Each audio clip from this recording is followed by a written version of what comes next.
Okie dokie. Hey, hi, hello, welcome back, Alexandrian Codex. I'm tired, I have a migraine, but I wanted to keep playing this. So we're probably putting in a year. We're probably just getting through 1963 and calling it a day. Sound good to you? Sounds good to me. Buckle up, it's reading time. Jesus Christ, didn't even make it through one day. Bulgaria sides with Germany. Administrators in the Reich raised toasts to each other for German efforts to rein Bulgaria back into the pact have been met with success.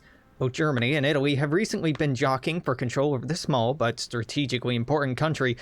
Germans have come out on top by bribing, extorting, and exerting soft power. They've managed to cement their control over this strategically important region. Italian efforts to support the Fatherland Front have failed abysmally. And even now, the German garrison is cracking down on the illegal party and forcing them back underground. For the foreseeable future, Bulgaria will remain allied with the Reich, whether they like it or not.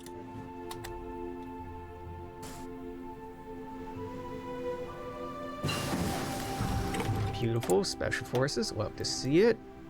I want advanced Special Forces. It would be kind of nice to just have more Special Forces, but I think fewer, more elite troops, that's gonna fit my MO for the time being. Holy shit, Italy won? I've never seen Italy win this. I've always seen Turkey win this. Italy wins the Italo-Turkish War. For years, the border disputes between Turkey and Italy have been a major cause of disagreement between the two allies. The high tensions between the two Mediterranean countries peaked after the collapse of the Triumvirate, leaving no obstacle before a war. Turkish troops had initially invaded the Italian Middle East. Italy did not stand idle, for against the Turkish aggression...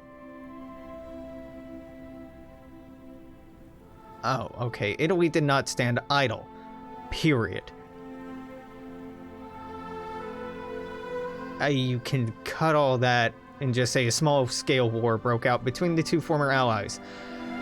After the Turkish war machine ran out of steam, the front stalled and Turkey got bogged down in a stalemate they could not break. Gaining the clear upper hand in the war, Italy proposed a peace treaty with the terms of reparations from Turkish government and a demilitarization of the Damascus region. Terms which have been reluctantly accepted by the Turkish government. Peace once more rules the Middle East. Color me surprised. I'm so used to seeing Turkey win this. Meet the new boss. Again. Red, white, and blue balloons stream into the air as muggy afternoon wind rustles as the bunting strewn liberally over the streets of Montgomery. George Wallace steps down from the podium to thunderous applause, the crowd hooting and hollering, flush from his triumphant victory speech. Wallace walks from the podium into the state capitol, smiling and waving to the crowd, ready to be sworn in for the second time as governor of Alabama. Though it's unsurprisingly not uncommon for the winners of a gubernatorial election to celebrate the fact, this is a more momentous occasion than it appears on the surface.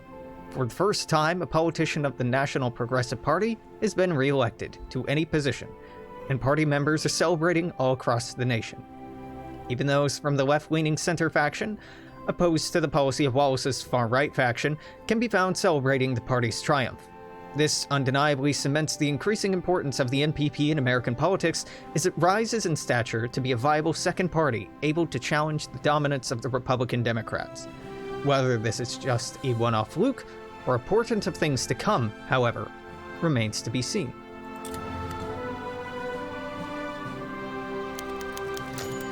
Lordy. The traveling lady. How do you move one of the most famous paintings in the world from its regular home, across an ocean, and on display without damaging it or risking threat of robbery? Simple. Pack it in a specially designed, bulletproof casing that will protect it from temperature, humidity, and ultraviolet rays. And make it waterproof and floatable, just to be on the safe side. Buoyant. The word is buoyant, not floatable. Buoyant. I get what you're going for. Then transported under armed guard with motorcades, block traffic and more to deliver it to the ship to take it on its trip across the Atlantic. Then, when it arrives in New York, loaded in an armored van, take it to the National Gallery of Art in Washington, and when it's finally displayed, station two Marines, each with loaded rifles on either side to ensure that no one gets near it. The more interesting question, however, is why would you send one of the most famous paintings in the world to the United States? When the French heard that the government was considering loaning the Mona Lisa to the United States for a couple of months, there were protests and riots. The painting had been left in the Louvre for so long, through war and catastrophe, an enduring symbol of French cultural history. Even if it was taken from Italians hundreds of years ago, and now it was being given to the Americans? What a travesty. To hell with diplomacy, it's an outrage that can never be lived down. But for 500,000 Americans, including the president, every member of the House of Representatives and the Senate, the justices of the Supreme Court, many, many more average people, the image of the lady has captivated them. With her enigmatic smile expertly captured by Leonardo da Vinci, or Da Vinci, if you're hip like that, the Mona Lisa's captured a nation and a people that for so long were considered uncultured. Within weeks, museums and art galleries around the United States reported an uptick in visits to see what they had on display, even if nothing could match that graceful lady that will soon return back home.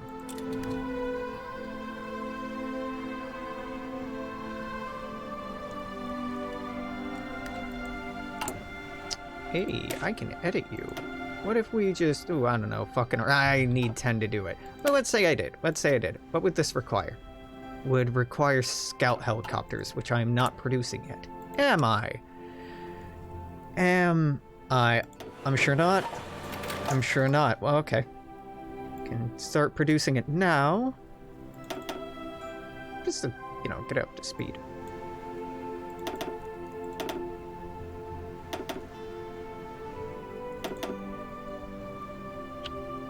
Okay, you... I don't need more of. You're almost done, so I can probably slow down the improved infantry equipment, because even if, or when, I do somehow miraculously have the...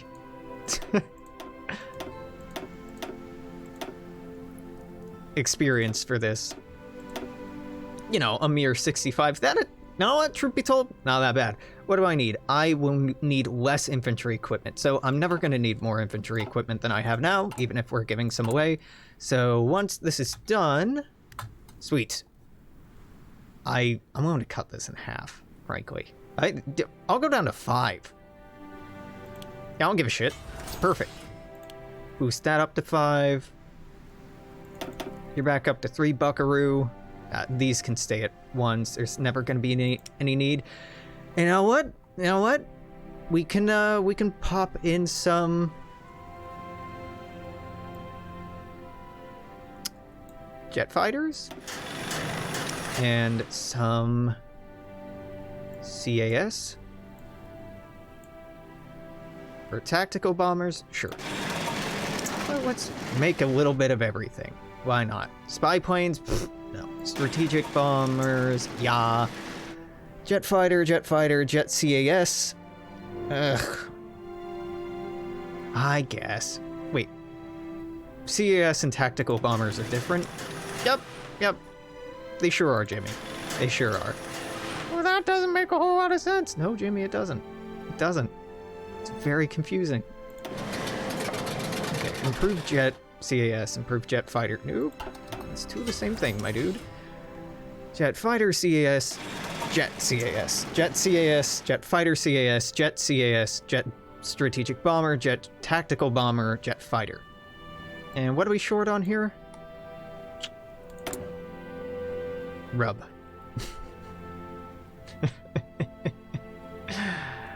Oh, can't get rubber from... No, we can get rubber from South Africa. Fantastic. That'll do.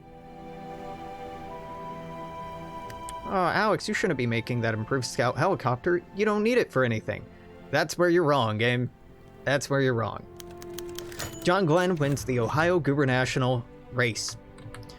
At the end of a nail-biting election that literally came down to fractions of a percent, untested politician John Glenn has been elected governor of Ohio for the Republican wing of the RD Party.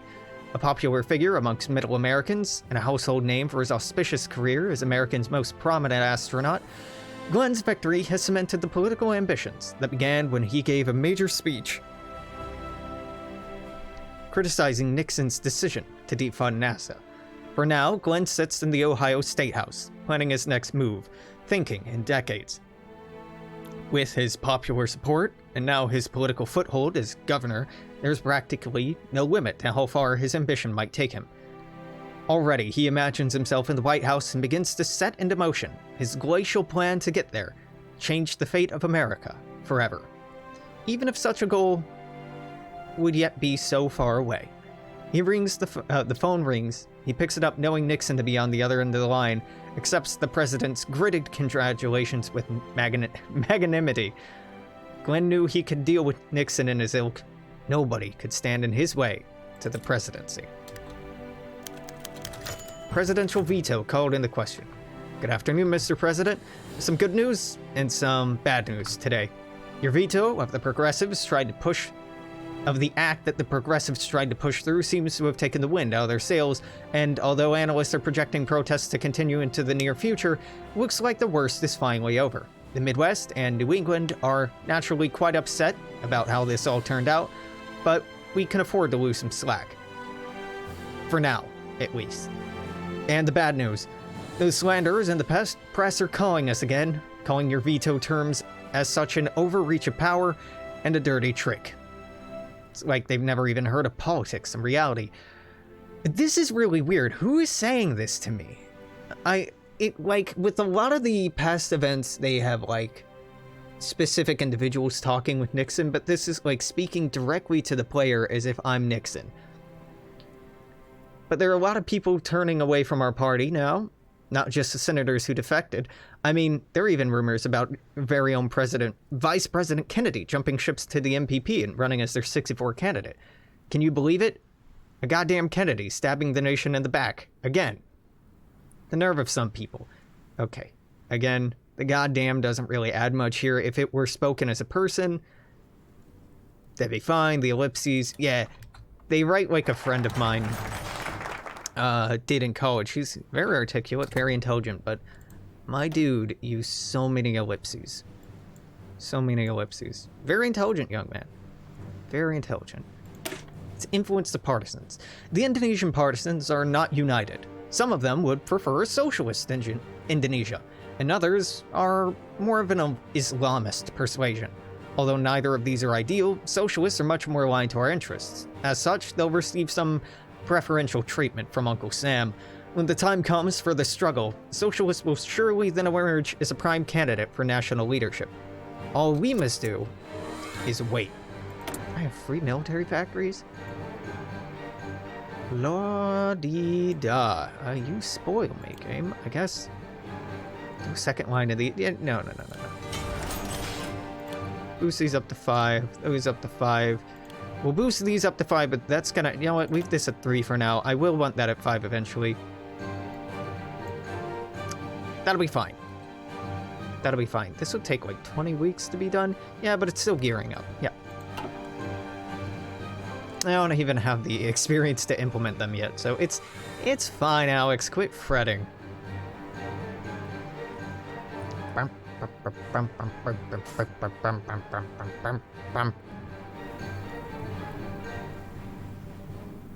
I forget when Hitler dies. It's sometime before April. Soon. Nope, might be... Nope. The game hung for a second, and here it is again. There's some stuff going on. In the Levant. Okay, yeah. Communist revolution in the Levant. After the catastrophic Italian failure to keep the region stable, Italian rule in the Levant has broken down, forcing Italian troops to retreat from the region after suffering massive losses against local insurgencies. In the ensuing power vacuum, the Arab nationalist movement, led by George Habash, has seized control of the region, proclaiming the People's Republic of the Levant. A large front of several communist, socialist, and other leftist movements, the ANM enjoys a large support amongst Arabs who fiercely oppose Italian imperialism. However, New People's Republic appears to be unstable at best, and there is very little unity between the numerous guerrillas, militant groups, and organizations that make it up. Zionist opposition to the communist government is already starting to flare up in Jewish-majority areas. Yeah, you can get 3 or 4 different state outcomes in the Middle East. I have no idea how they're determined, but Sometimes it's Israel. Sometimes it's a People's Republic. Sometimes it's a new Crusader state. How does it work? I don't fucking know. But it sure do seem to happen. Okay, the National Progressive Party is growing in influence and popularity across the nation, and is increasingly seen as a viable alternative to decades-long Republican-Democrat dominance of American politics. Though the NPP is on the rise, they could certainly be made to rise a little higher, if, for example, some government resources were sent their way without anyone being any of the wiser. Alternatively, we could shore up support for the Republican Democrats instead and hope that the NPP's rise is nothing more than a passing fad. Nevertheless, whoever we choose to will have a better chance of winning the race for the Oval Office in '64. It's time for some change, baby. It is time for some change. We'll get to that. We'll get to that. Can't train one of these? No. We'll get there. We'll get there. The feminine mystique. The problem lay buried, unspoken. For many years in the mind of American women, it was strange, stirring, a sense of dissatisfaction, a yearning that women suffered in the middle of the 20th century in the United States. Over and over, women heard in voices of tradition and Freudian sophistication that they could desire no greater destiny than the glory of their own femininity. The American housewife, freed by science and labor-saving appliances from drudgery, the dangers of childbirth, the illnesses of her grandmother, and 15 years after World War II, this mystique of feminine fulfillment became cherished and self-perpetuated core of contemporary American culture. But on an April morning in 1959, I heard a mother of four having coffee with four other mothers in a suburban development 15 miles from New York, say in a quiet tone of desperation, "The problem." And the others knew, without words, she was not talking about a problem with her husband, or her children, or her home. Later, after they had picked up their children at nursery school and taken them to nap, two of the women cried in sheer relief just to know that they were not alone. "I begin to feel I have no personality. I'm a server of food, and a putter on of pants, and a bed maker, someone who can be called on when you want something. But who am I?" Betty Friedan, the feminine mystique. I want something more than my husband, and my children, and my home.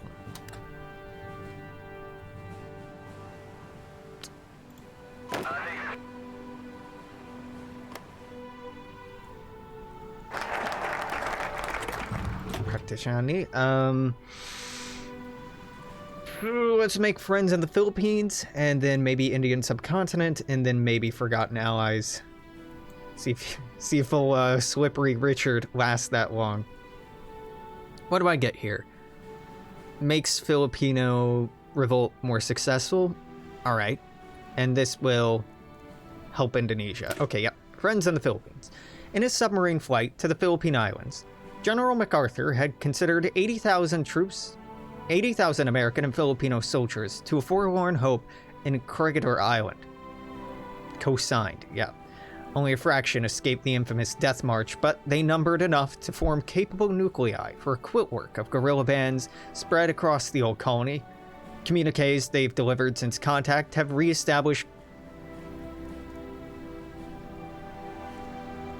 have spoken of nothing less than an impotent government ground down by both U.S. Army remnants and a homegrown communist insurgency. Nixon wasted no time granting the CIA a blank check for funneling supplies to America's stay-behind forces in its erstwhile colony. It's high time he believes that America rewards loyalty and restores hope by fulfilling an old man's promise. Erstwhile. That's a good word.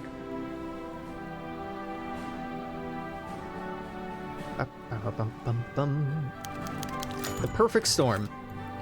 Mr. President, we believe the dam is about to burst in Madagascar. Maurice wanted out. The perfect storm of pressures and crises seemed about ready to completely tear the Indian Ocean island apart. The president sat down in his chair, switching the phone to his left hand as he shifted through some papers on his desk. What's going on? I haven't heard any information in my daily briefings on the issue. Last I heard was when we spoke right after we lifted the blockade. Well, Mr. President, there's a pandemic of the Black Plague across the countryside. Jews in the north are getting uppity, so to say. Ugh, God, uppity? Dude, okay. Just because you're writing characters saying bad things is not an excuse to write those things. And describing Jews as uppity? Do better. Especially because of the chaos back in the mother country. SS units across the island have been in constant contact with Himmlers and the underlings. Maurice is terrified he may be shot any day by his own guards, and the natives may revolt soon. As well, for what it's worth, we agree with his assessment Madagascar is about to become a war zone. Perfect storm, all right. Well, give it to me straight.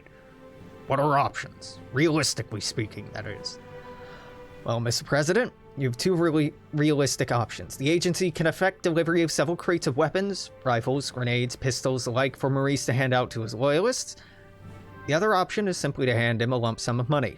He can use that sum for bribery, purchases of his own, or what have you. We are the arsenal of democracy, after all. I don't need the gun, so there you go. Take it and leave me alone. I only have 14 of these stockpiled. Good God. On the 20th of January, a Kempeitai agent attacked Adolf Hitler in an attempt to assassinate him, but was stopped short by German security forces who swiftly shot him dead. Despite undeniable Kempeitai connections held by the agent, leaked Abwehr documents and sources close to Sunshine show no evidence of Japanese involvement despite material and method matching perfectly. This is corroborated by Saukra and Lily. Not Sakura, Saukra. But sources close to the IJN and IJA could not further verify the information. Friendly agents in Germania were unable to retrieve body and weapon for closer analysis. Hitler's health has been in a state of constant decline ever since the signing of the 1945 armistice. There's now strong reason to believe he's no longer competent to lead Germany, as many of his duties have been delegated out to various ministers and aides. Any attempt at high-level diplomatic contact should be considered impossible, while Germany lacks a competent Führer. Despite an official nomination of a successor, the Führer's succession line is far from assured. With 4 candidates jostling for favor from the army, students, and other power bases, the situation is quickly turning volatile. The immediate withdrawal of Sunshine and Eagle is recommended for consideration. Adolf Hitler is estimated to have a maximum of 6 months left to live. Should he die, a wide-scale armed conflict is inevitable in Germany.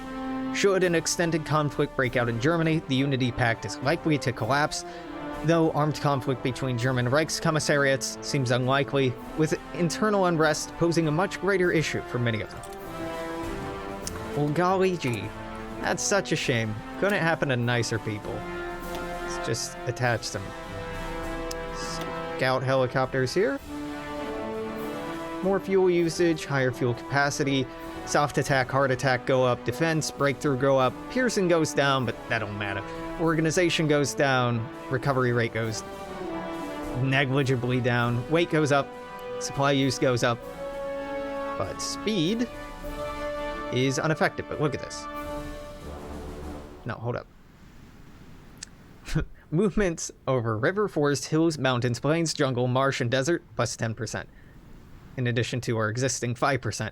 So that's a 15% speed bonus. So it might say 40 miles an hour.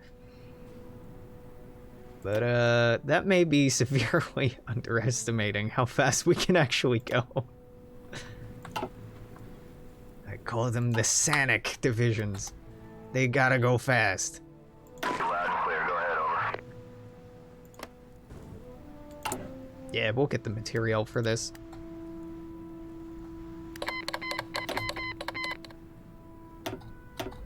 Madagascar's gone hot.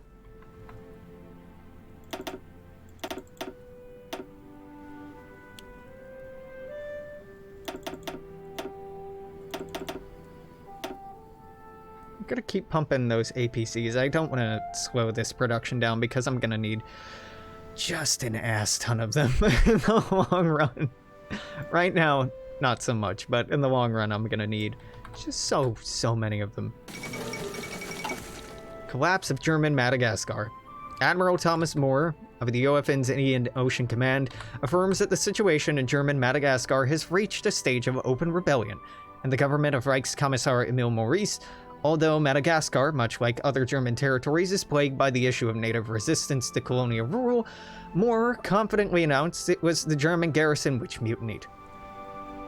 Earlier reports confirmed both largely Malagasy and Jewish population of the island had subsequently taken up arms. No comment on the uprising was forthcoming from Germania, with official reports indicating a general indifference about the island's fate. Experts agree that, with political instability regarding succession of Adolf Hitler, the island, often used by the Reich to exile those who had fallen out of favor, is unlikely to receive much attention.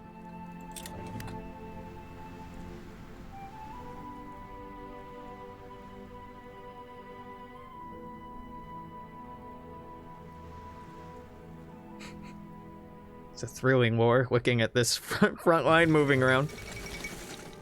The Yasuda Crisis.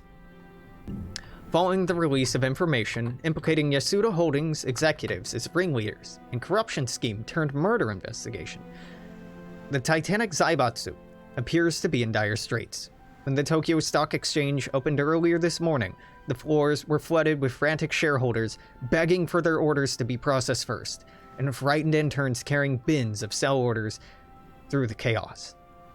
Already, Yasuda's holdings have entered freefall, and mass liquidation of assets held in the home islands, Guangdong, Vietnam, and China, is creating an economic power vacuum set to tear the sphere economy apart. Experts predict that the Zaibatsu is on life support, and, unless Ino's cabinet can be mobilized to produce a miracle, the total collapse of the corporation can be expected as soon as next week.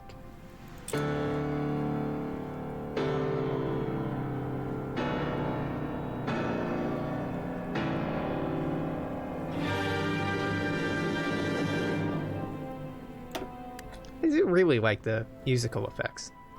It's a very nice touch. Mattei assumes control of the Gulf.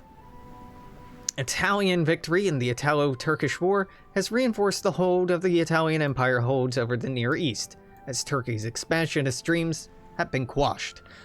Italy has reaffirmed herself as a hegemonic power in the Arab world. In the wake of the victory, Enrico Mattei, chairman of ENI, has successfully pushed for nomination as governor of the Italian territories in the Persian Gulf. Mattei's nomination as governor further strengthens the hold that ENI, the Italian state-owned oil company, has over the Persian Gulf.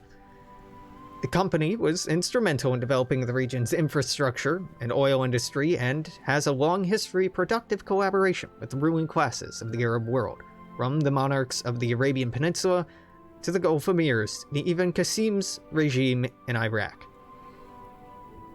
Now, more than ever, ENI is a keystone in the Italian dominance of the Middle East, and with Mattei in charge of the Persian Gulf, the company will be able to expand its influence now more than ever.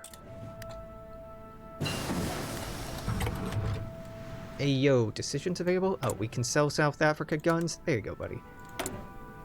Research slout. Give me better support support companies. There we go. I'm like, craft is not the right word. They're definitely companies. My brain no work good. Following document is designated Secret 3-4. Fairfax has confirmed contact with following Filipino rebel organization: Pambansang Paglaya Kilusan, National Liberation Movement; Hakbalahap, Anti-Japanese National Army; Bangsamoro, Islamic Liberation Front. Initial discussions are all promising.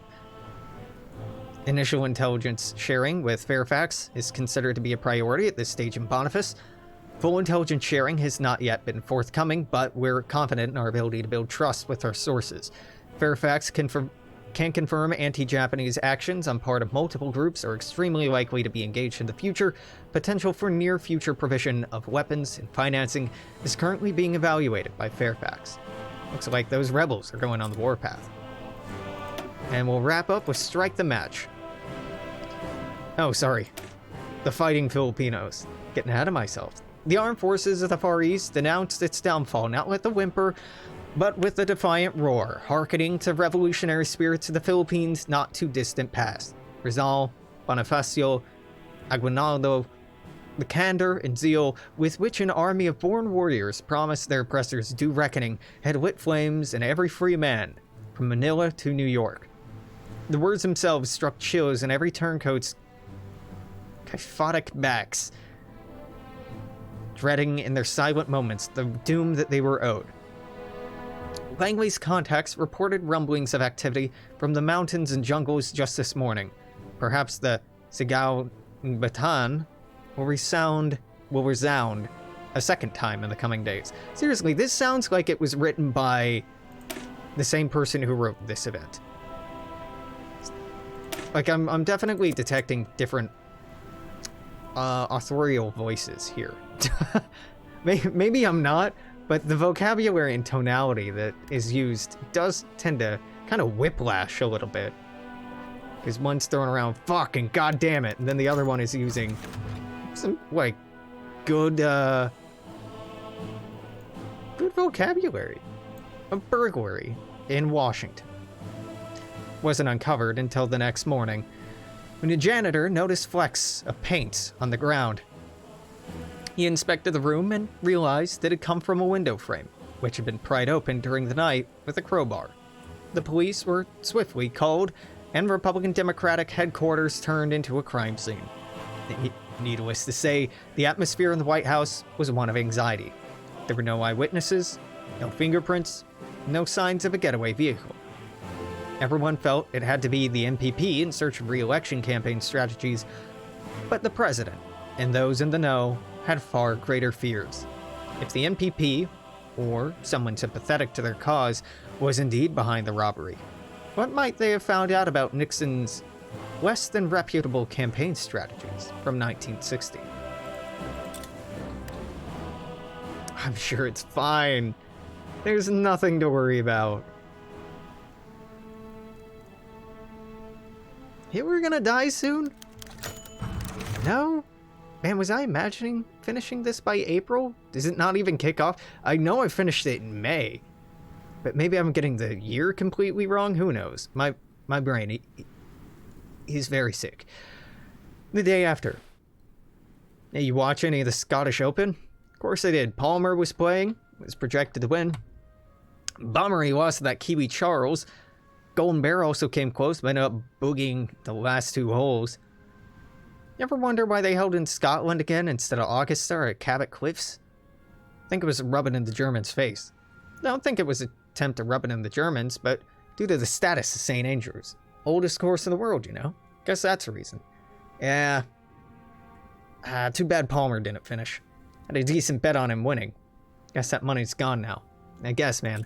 I kind of appreciate the sporting events, but also just with how many fucking events you throw at me. It's a lot, alright? It's a lot. King Farooq is dead. Farooq, the first of Egypt, has been reported dead by joint statements from Cairo and Rome. Notorious for his extremely lavish lifestyle, in recent years he had gone on tours, trips, and benders of increasing cost and intensity, almost bringing Egypt to bankruptcy through his partying alone. That's hyperbole. No one can party that much.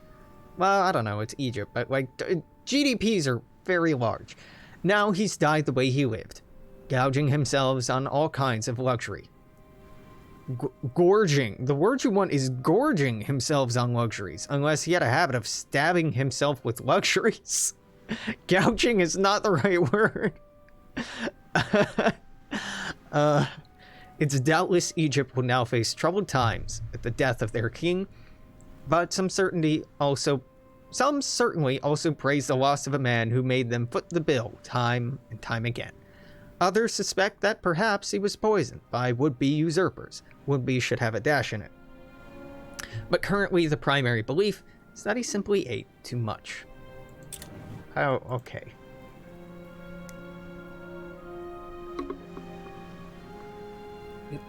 It's nigh impossible to kill yourself by literally gorging yourself to death.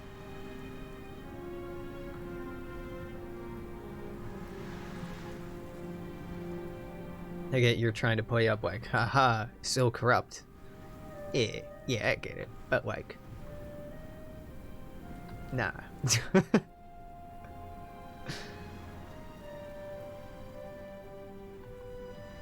Alright, well, we're into May. Reichskommissariat has beaten the Republic of Madagascar. Oh, God. The investigation concludes. For what feels like the first day in a long time, people are starting to breathe a little easier in the White House. Police investigation of the Republican Democrat headquarters break-in has concluded. And while the identity of the burglars is yet to be known, the concern was less who they were, and much more what they might have taken. While a number of file cabinets were ransacked during the break-in, a cross-reference of the indexes revealed that hardly any files were missing. The only ones had gone related to some re-election campaign strategies for 1964, and those, thankfully, contained no mention of certain stunts pulled during the last election. The president's paranoia that the MPP were just as ruthless as he feared is beginning to dissipate, allowing him and his staff to once again focus on the state of the nation and other, more important matters. This chapter of the Nixon administration has been closed. For now, at least. 15 riders gathered at Greyhound Terminal in Washington, D.C., waiting for the next bus. It'd been years since the first freedom riders had stood there, knowing they'd be placing themselves at risk as they traveled to segregated South. And trouble had followed their forebears every step of the way. Arrests in Virginia, Carolinas, Mississippi. Before the horrendous beatings and arsons attacks by the Ku Klux Klan in Alabama. A black man in his 30s turned to a white woman in her 20s, fidgeting next to him. Nervous? The woman nodded. Got the training and everything, but nothing really prepares you to see for what you see on the news. No, it doesn't prepare you. Not all the way, anyway. Man replied somberly before offering a burn-scarred hand. Name's Marlowe. Ask me anything. Not my first time on a freedom ride. Woman gingerly took Marlowe's hand. April, she mouthed. She tried not to look at the scars. Why'd you come back? Marlowe looked at his hands. First time scary, I know. Even if you know you're doing the right thing. He looked at the 12 people waiting alongside them. But after my first ride, you had to come back for our brothers and sisters, fighting the good fight. Fighting Filipinos is done, moving on to strike the match. Behind a forgotten Yogyakarta alleyway, a haggard bar worker drags deep from a lit cigarette. With its glowing red and wispy gray trails, a smoldering ash looks like a small inferno set against the inky black sky. His other hand fingers a small package, wrapped in used newspaper. A bundle of wires protrude from a hole gouged out of Premier Socorno's head. On a rice paddy outside of Cebu City, a farmer wrapped in blood-red cloth douses a bale of rice stalks with lighter fluid. His eyes, in the full moon, in between empty Zippos. What? He eyes the full moon in between empty Zippos. Tonight, a field of stars accompanies its wan light. His comrades are lucky this evening. In a night this bright, even a blind man from hilltops miles away can spot a pillar of smoke. In a derelict apartment in downtown Darwin, a plainclothes turns her ham radio to an unused frequency. Her trained ears scour through the static or a string of numbers that will set 1,000 islands alight. 1,000? Is that really what you meant to do? Or just 1,000? But alright. Give me pictures of Spider-Man and better artillery, but mostly the pictures of Spider-Man.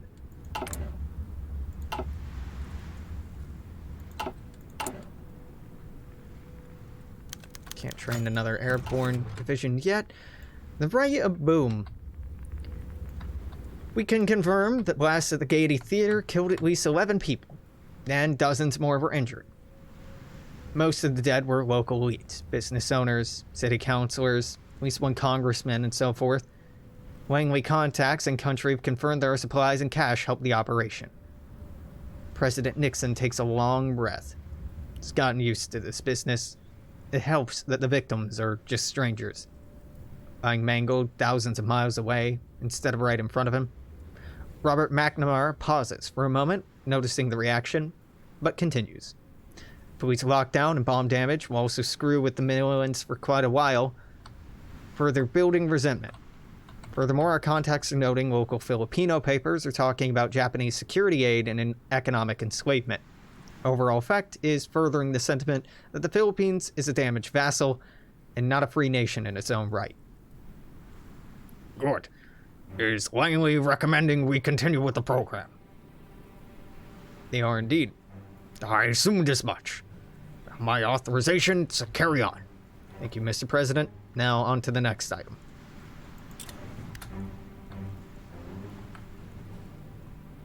Nixon really not going to be found out? God, I don't remember how this goes. Nixon has been caught every single time I've played Nixon. I've never had Nixon not get caught. I don't even think that's a possibility, but, you know, maybe I'm wrong. Oh, Reichskommissariat Madagascar has won. Damn, Emil. Normally you don't do this well, buddy. I'm so used to you getting absolutely stomped on. I'm not optimistic about your chances here. Ah, here it is. I was gonna say, like, I'm pretty sure. This morning, the press offices of the New York Times, Chicago Tribune, Washington Post, San Francisco Chronicle, Boston Globe, and half a dozen other newspapers of repute received the same anonymous package. Inside were a group of photocopies detailing how the Nixon campaign and the FBI conspired to wiretap political opponents during the 1960 election. Needless to say, the outrage from the National Progressive Party was immediate and fierce. George Wallace took to national television in the afternoon with an interview upon the front steps of the Alabama Capitol, in which he looked to the camera and called Nixon a corrupt crook, and concluded with demands that he resign at once. The White House and Republican Democrat National Convention have clammed up for the time being, refusing to issue a statement to the press about the document's origins or veracity. While keeping their heads low and letting it blow over might have worked in the past, with minor scandals. Something as broad as this is simply too massive to ignore. The press, the public, and especially the National Progressive Party will not tolerate Nixon's silence for much longer. That's right, I did it!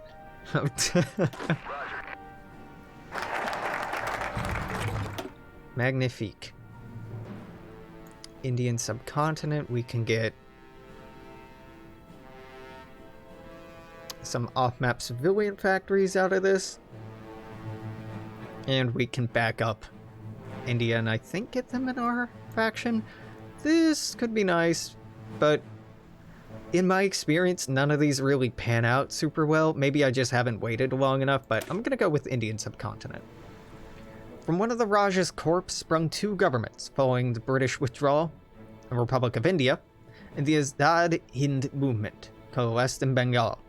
War weariness had deprived Japan of its momentum by the time they set their sights to the British Empire's crown jewel, impelling them to free most of India as a neutral power instead.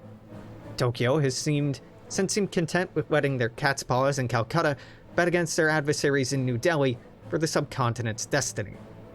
The United States can, and will, do its part in tilting the odds towards a fellow democracy's favor. Already a slew of American companies have begun moving part of their assets into its growing cities in anticipation of growing relationships President Nixon's inevitable entourages will catalyze. Death of Prime Minister Plaik Vibhunsongkhram. war hero and Prime Minister of Thailand, died for medical reasons concerning a stroke that occurred last year, which left the left half of his body paralyzed. Faboon, an advocate and entrepreneur of fascism and ethno-nationalism in East Asia, has a mixed legacy abroad, and even more so in the minds of his own citizens. During his reign, Thailand expanded into a regional power unto itself, a titan of Southeast Asia, conquering lands and peoples abroad. However, the lingering effects of his questionable economic policies, his subordination to the Japanese, and his haphazard race towards modernization have all but brought into question the infallibility of his leadership. King Rama of Thailand has declared a period of mourning to last 67 days over the death, following which he will appoint a new prime minister to take the reins.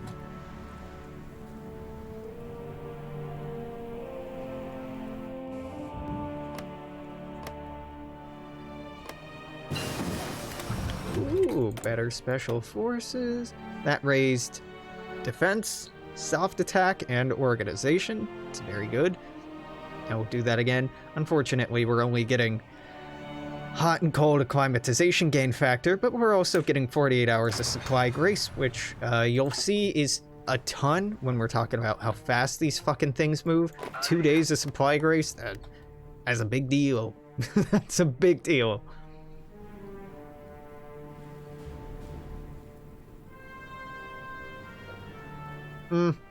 It's looking like our pony over here is losing. Kaya, elected Prime Minister of Japan. Following a drawn-out power struggle after the resignation of Hiroa Ino, Kaya Okanori has been appointed as the new Prime Minister of Japan. The leader of Yokusana Sankai's clique of reformist bureaucrats, their ambitions are massive. The renovation of state apparatus towards a corporatist model tinged with national rhetoric, and the extended use of Imperial Japanese Army and Navy to secure Japanese interests, and a huge drive towards a state-driven industrial expansion, modeled after Kwantung army model in Manchukuo. While Kaya is popular, many are wary of the bureaucrats' ambitions, and more specifically, the ambitions of those who back him. Of particular note, Kishi Nobusuke has congratulated the appointment of Kaya as Prime Minister, noting Kaya truly represents the interests of the Japanese state. It has not been 67 days. How dare you appoint another Prime Minister? Danom Kit Ik Koron. Kiti Ka Kon. Man, I tried, alright? I'm not proud of it, but I tried. After the death of the former Prime Minister, King Rama is granted the post to a new Prime Minister, General Kiti Kakron. Korn? Keats? Right. Kit. Kitty. Kitaka. Kitako. No. Kitaka. Kitakako. Kitakako. Kitakakorn. Kitakakorn. It's a lot of syllables, okay? Upon being sworn into office, he pledged to continue the path outlined by his predecessor and threatens any national honor will be protected at all costs. Brazen and fierce rhetoric, the government has emboldened elements of Thai nationalism inherited from the previous administration. To be noted, however, meetings with Japanese officials and military movements near Cambodian border have spiked in the days following his appointment. Fate of Thailand is ever-changing, but what remains certain is the kingdom's place as a partner in military power within the co-prosperity sphere.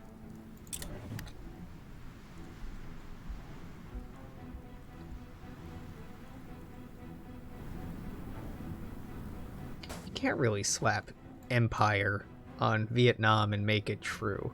Like, empires have very specific characteristics. You can't just take, like, Japan here. Yeah, empire. It has, I don't know. Maybe I'm being too literal here, but, like, this is not an empire if it is a, it's not a vassal. Well, For the first time since information on the wiretaps leaked to the press, President Nixon has called a press conference in the ballroom of Washington's Mayflower Hotel. The press, obviously eager to hear his comments on the scandal, arrived in droves. Questions, many of which focus on the wiretaps, were biting and intrusive, but Nixon handled them with the skill of a master debater. Phrasing. He danced around questions with such grace that plenty of people seemed to overlook he never gave a direct answer at all. Changed topics, spun yarns, equivocated, but even all of his skills couldn't stop the question of wiretaps from coming up again and again. Finally, he decided to confront one reporter's question to what extent would you cooperate with a federal investigation to the possibility of a cover-up head-on? After a lengthy non-answer on the values of liberty and egalitarianism, he concluded with, I will cooperate, and in fact welcome this sort of investigation. I have never attempted to cover up a crime or obstruct justice because I've committed no crimes to cover up. This investigation will tell the American people what they need to know, whether or not their president is a crook. Well, I am not a crook. I mean, Richard wouldn't lie. Yeah. Our pony lost. The other candidate won. That's a shame. Today, international observers have reported a seemingly final victory for the German garrison on Madagascar. Large convoys of trucks loaded with captured militiamen, partisans, suspected collaborators and sympathizers, Jewish, natives, and others alike, photographed and filmed on their way into the countryside, where their fate is unknown. Even despite German victory, chaos still reigns in many parts of the country. Command hierarchy amongst the troops suffers greatly, and the further from the capital one goes, with revenge killings and attacks carried out on unsuspecting civilians and villages, regardless of their true or suspected sympathies. It will take a great deal of time for the economy to recover as well. The scars of war are never fully healed. White House has issued a statement hammering Nazi tyranny and has declared its intention to double its efforts in combating global fascist terror. The bellicose rhetoric hasn't inspired any responses of note from Germany or Japan. Whether the president's statement is true or not remains to be seen. For now, Madagascar will remain under foreign domination, its people exploited and oppressed, all in the name of the glory of the Third Reich. I've never failed that before. Granted, it's really in the AI's hands whether it succeeds or fails. But, you know, surprised to see it fail. Giving more guns to South Africa. The Indian subcontinent has been completed. Fantastic. Let us recognize the Republic of India.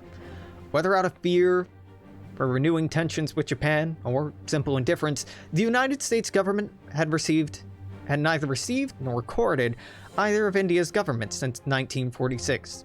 In hindsight, America acquiesced perhaps too readily to the sphere's vaporous threats when it could have earlier laid the groundwork for countering its ambitions in the Asian Pacific. Nixon administration will reverse this trend by acknowledging opportunity out of a geopolitical hotspot. In the following weeks, the president himself will visit New Delhi to formally recognize Mr. Nehru as president of the subcontinent's rightful government. Well, hello. Good checks time morning.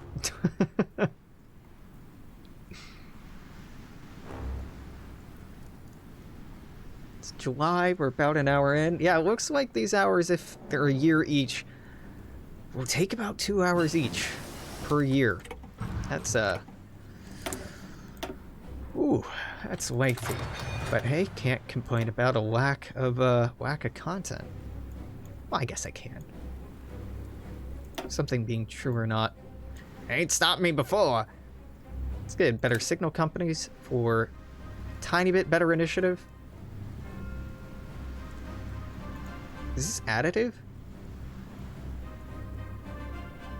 I'm assuming this is... Yeah, I'm assuming this is additive.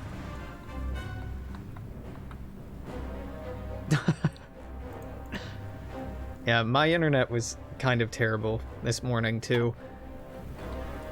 Don't know why. Because the work being done on the network near where I live should have been done 3 days ago, but Who knows? I just randomly had literally all websites just cutting out and then coming back on and cutting out.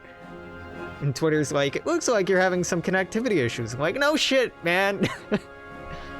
I didn't even have the dignity of getting the Google Chrome dinosaur page. It was a lot more intermittent than that.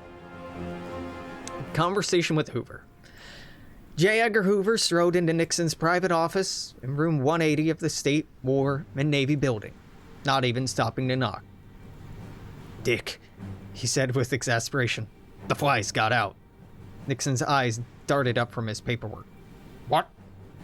The flies got out, Hoover hissed, his tone emphasizing the gravity of what he was talking about. You don't mean... Nixon stood and walked over to Hoover, silently gesturing for Rosemary to pause the tape recorder. You don't mean the blackmail files, do you? Hoover solemnly nodded. How the hell did that happen? Nixon's temper was raising. I thought I had him locked away. As did I, Dick. That doesn't change what's on the front page of the Post. Who did you hand it off to? They must have done it. Hoover shrugged. Could have been one of them. Could have been someone who snatched the files off their desk when they went for a smoke break. Amazing how much damage being left alone with a copier for 2 minutes can do. Nixon glared at Hoover's non-response. Of course, I'll investigate the matter fully and try to prevent any further information leaks in the meantime, Mr. President. Yeah. Hoover did it. That's terrible. Internet doesn't die, it just goes back to, you know, those good old dial-up days. Do I need to improve these anymore? They have support artillery, engineer company, signal company, transport helicopter, scout helicopter. I don't think there's much I can plug in here right now to make this better.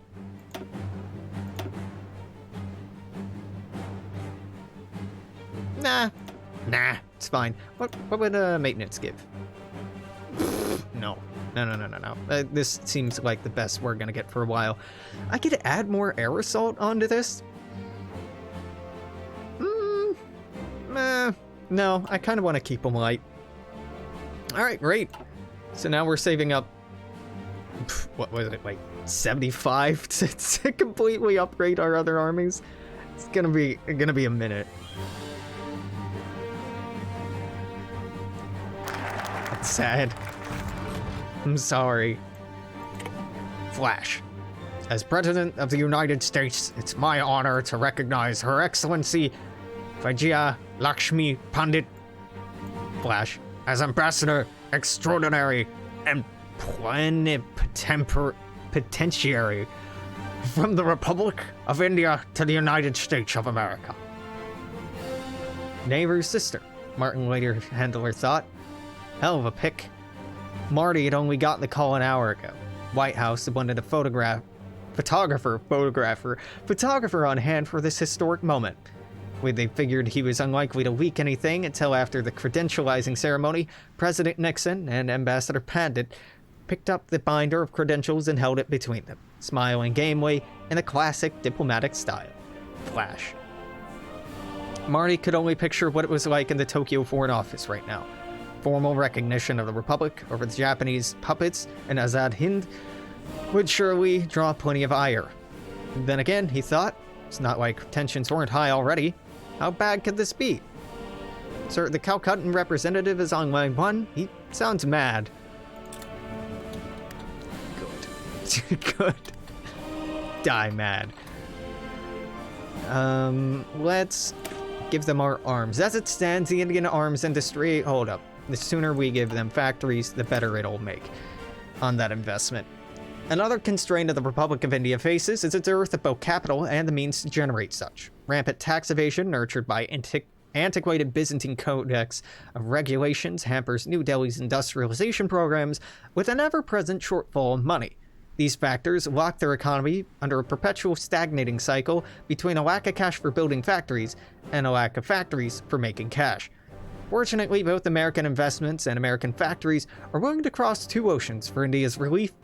All they need is President Nixon's fountain pen and, of course, some incentives from the country's ample reserves. Ample reserves. Now we can start investing in India.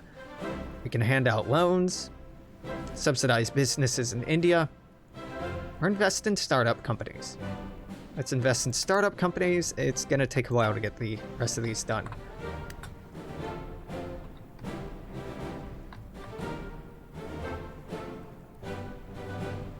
Man, maybe I was thinking 1964 is when shit pops off. It must be. It must be because it hasn't happened yet. We haven't gotten very spicy.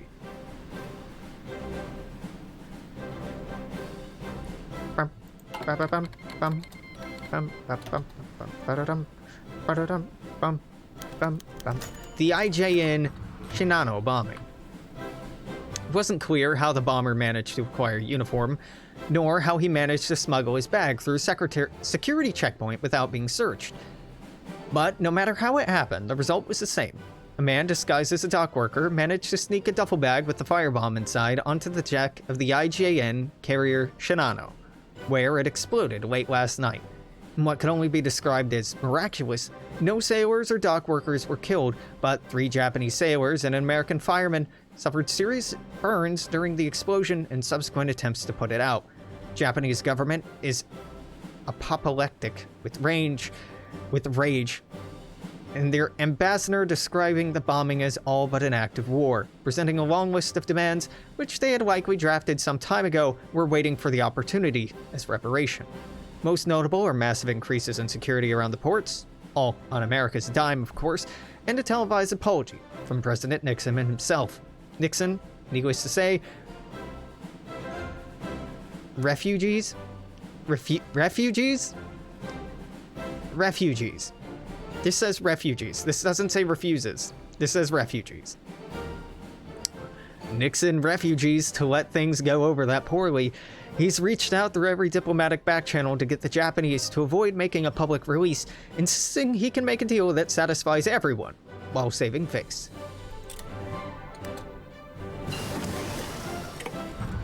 Alright, we can make anti-aircraft equipment, and it's gonna be kind of expensive, and we're gonna need a decent chunk, but that's not prohibitive. It's not a prohibitive amount yet. Let's move that up. Prioritize it like that.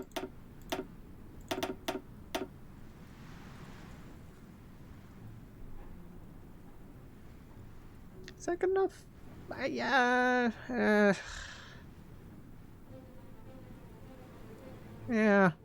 Yeah, that's good enough.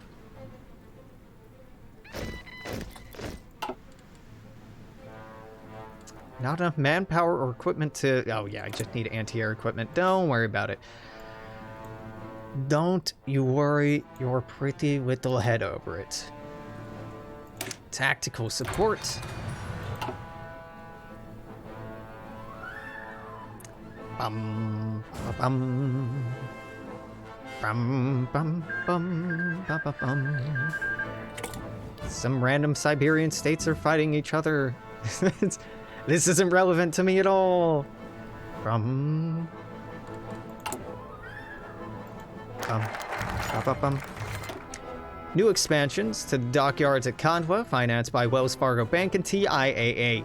Blast furnaces, courtesy of engineers from Bethlehem Steel, to kickstart a new iron industry in Karnataka. Agreements from companies such as Fruit of the Loom, Woolrich, and Brooks Brothers to secure more cotton from fields in Gujarat and Andhra Pradesh. All of these developments and more are filling financial papers across the country. Seems every American company with enough capital is putting money into the Indian projects. The state of Indian-US relations is at an all-time high. As a result, investors see incredible opportunities in the Republic. India will get new jobs, boosted incomes, and investors... hold up. While American companies will reap new profits, American consumers will be able to buy cheap, new goods. It's a win-win. Tell me about these mythical investments in India. Get it? It's a reference to tell me about the mystical land of Hindustan event from CK2. You know, that one's actually okay. I like that reference. As it stands, the Indian arms industry remains a white paper held by some nondescript official from the Republic's Ministry of Defense. In lieu of well-established arms companies operating under their jurisdiction, India's relied on imports from a coterie of foreign contractors to fulfill their armed forces' needs. Admittedly, such an arrangement suits a country facing neither insurgency nor invasion, a state of affairs which can reverse overnight at Calcutta's immediate behest. In contrast, American gunsmiths sell guns and ammunition by the millions, even within its own market. These companies are incidentally all too happy to service another in a more formal basis. White House is, of course, also all too eager to oblige both parties' needs. Send some guns to India?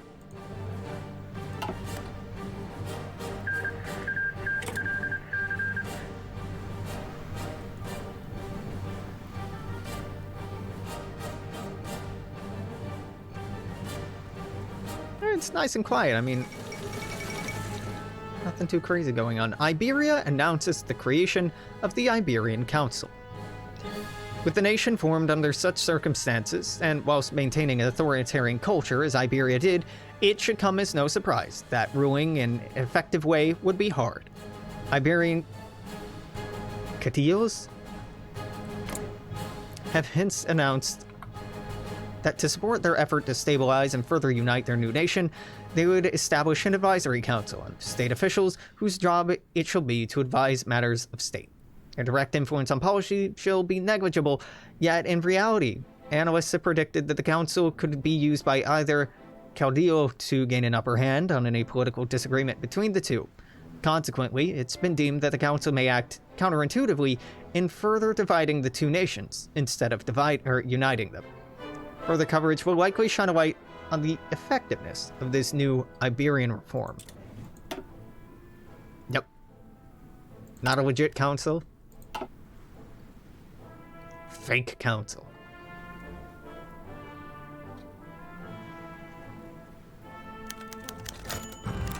The 1963 Freedom Ballot. In barbershops, churches, drugstores, and groceries, from the bustling streets of Jackson, Mississippi, stricken towns of the Delta, black people in Mississippi are going to the polls. On the ballot is Aaron Henry, pharmacist and activist for governor. Ed King, a white minister who's still recovering from a traffic accident that shattered his jaw, will be his lieutenant. Every voter knows their ballots will have no power. That's not the point. The point is to make a statement to Mississippi blacks that voting is possible, and make a statement to the world there is currently no such thing as democracy in Mississippi. More than 80,000 people will cast their votes in the 1963 Freedom Ballot, several times more than there are registered to vote in the entire state. It won't end segregation or voter discrimination. White civil servants will put on their suits tomorrow, quiz prospective voters on inane things, and deny them their franchise. But they'll do it with a harsh light shining on them from the outside. And years from now, when names like Fannie Lou Hamer are in the books of history, astute students will see this as a beginning, not a final triumph, but as the striking of a match. 1963 Stanley Cup. Hockey is at once a display of grace and a storm of frustration. As Torontonians rub their chins in anxiety, their hometown of Maple Leafs, the defending Stanley Cup champions, do get out with the Detroit Red Wings. Men slide across the ice, making epic leaps, clever backhands, dueling with their sticks in a display of speed that brings to mind a shell game. One moment they swarm around each other, desperately trying to assess the other team's next move. The next, it's an epic dash across the arena. Detroit is resentful. They've only won one game out of 5 in this final, and the fans, in their hearts, know that tonight could be the end of the line. 2 nights ago, they had pelted the Leafs with paper cups and programs after the game. The air tastes bitter. In the second period, Maple Leaf center Dave Keon manages to swing across the blue line around Alex Devecchio, giving Toronto its first goal of the night. Not long after, though, Marcel Pronovost scores for Detroit. 7 minutes ago, Toronto winger Eddie Shack, foul-mouthed born entertainer with a penchant for sparking brawls on the ice, manages to tie with a deflection shot, giving the Maple Leafs their second straight Stanley Cup. With a graceful swish across the ice and into the net, the crowd leaps from their seats. The Maple Leafs have won. Toronto is won.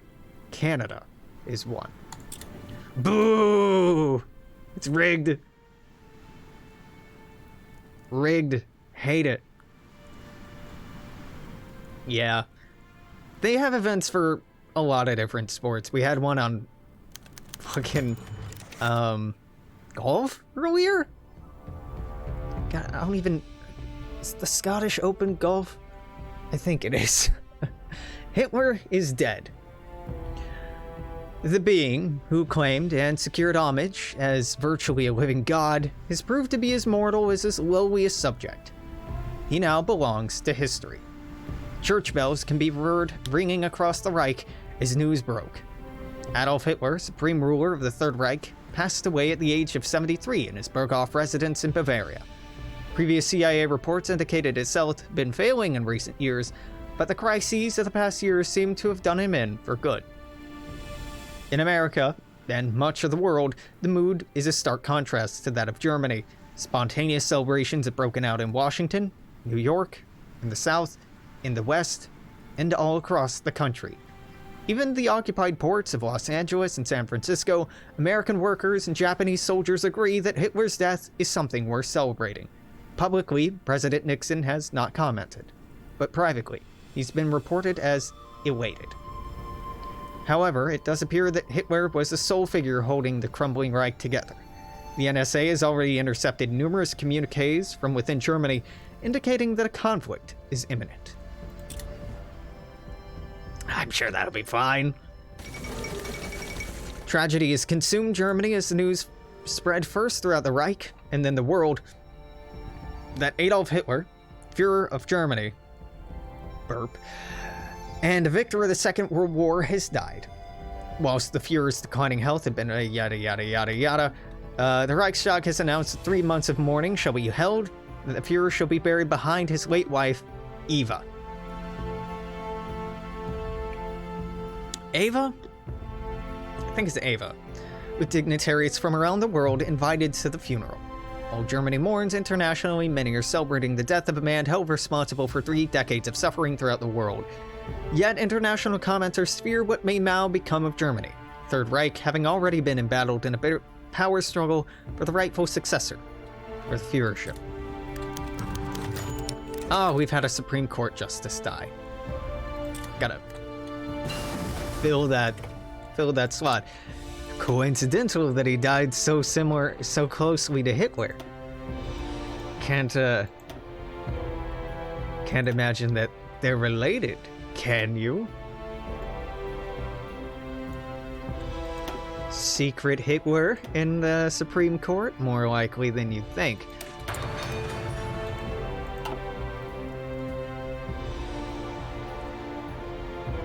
This will only take like hour and a half. I might be up for doing 1964. Yeah.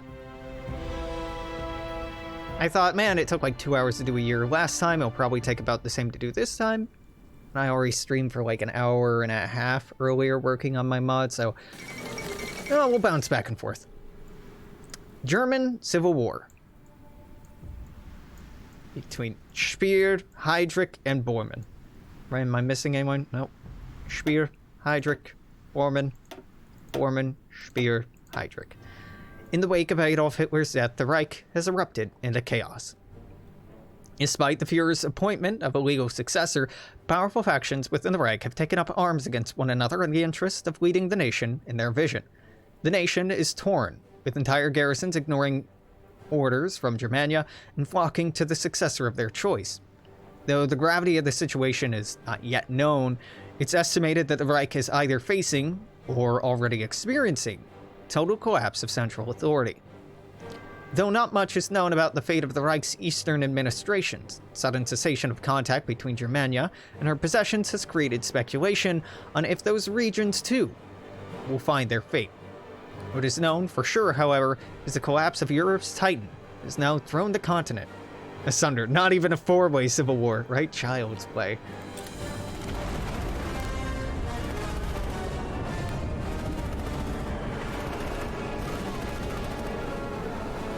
And don't worry, it'll spice up.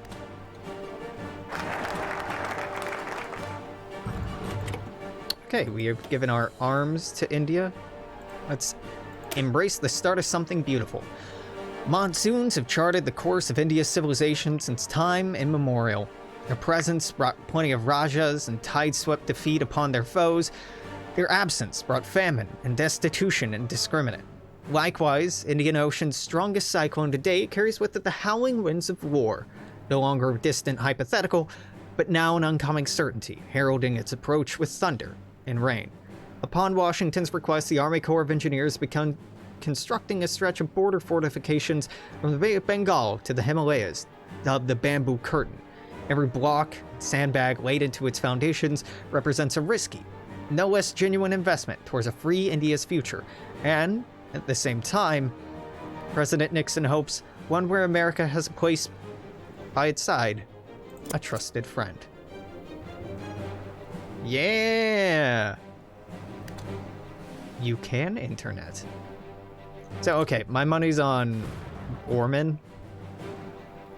Speer, I haven't seen win once. I'd love to, but he's no good. Wait, what am I talking about? Here's Goring, Orman, Heydrich, and Speer. It is a four-way civil war.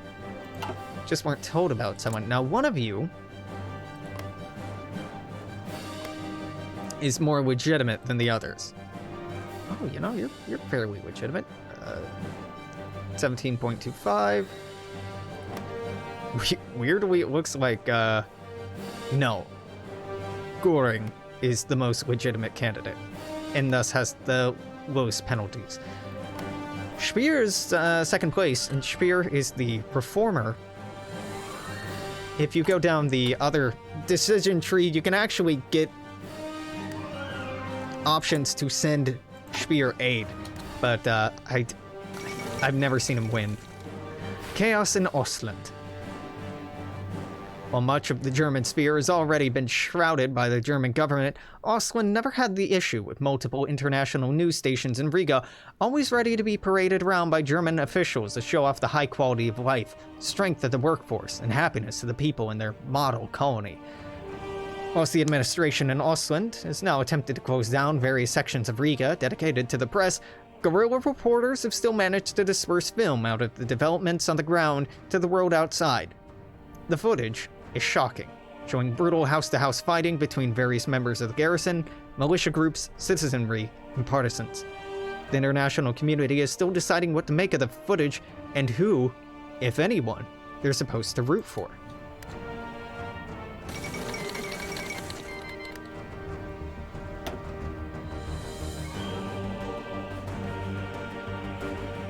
Game? There we go. Cache disappearance causes Muscovine turmoil. The German Reich's largest European territorial gain during the Second World War. Wait, what? Wow, this is a hell of a run-on sentence. The sudden disappearance of Reichskommissar Siegfried Cache has now seemingly brought an end to Reichskommissariat Muscovine overnight. Following emergency talks between the German administration and Russian representatives in Moscow, an agreement to peacefully divide the territory has reportedly been reached. The latest development and collapse of the German Reich, Muscovine has been one of the most troubled German territories since its inception, yet emerged as a beacon for reformists within the Reich for its experiments with native collaboration efforts following the West Russian War. Now, with the man behind the unifying forces between German and Russian populaces gone, it appears that the experiment has failed. You know, we could always code in some, Nixon sexy time events, but no. Fortunately, there are not any in the game. Hans Speidel assumes control of Germania. With Germany having collapsed into civil war across the country, even at this early stage of the conflict, the toll both in terms of lives and destruction is rapidly becoming apparent. Yet it appears as though not everyone within the Reich is interested in taking part in the destructive war. In light of the collapse of the Emergency Council, Field Marshal Hans Speidel, best known for foiling the attempt of the SS coup during the West Russian War, today marched into Germania. on the steps of the Reichstag with respected war hero Field Marshal Erwin Rommel. You just gotta throw Rommel in there, huh? Can't let the fucking Desert Fox die with dignity. At least it's not Manstein. Speidel declared his neutrality in the conflict. The city of Germania will now be garrisoned by forces of Speidel, Rommel, and other generals loyal to the cause of neutrality, with a stern warning of an unshakable resistance should any side of the Civil War attempt to attack the city. The Franco-Burgundian War. As the situation within Europe rapidly devolves, as the German sphere free falls into total collapse, many have wondered what, if any, move the secretive Black State would make. With recently leaked footage from Germany showing SS convoys moving into Burgundy, a border that's become one of the most militarized on Earth overnight, many observers declared this evidence that Heinrich Himmler had withdrawn support of Reinhard Heydrich's claim for the Führership. Yet, the true reasoning has now revealed itself. While the international community is still scrambling to make sense of the chaos, Burgundian tanks are now rolling into Paris, and the French military, severely weakened by German sanctions, have either been forced into full retreat or had entire divisions destroyed wherever they dared make a stand.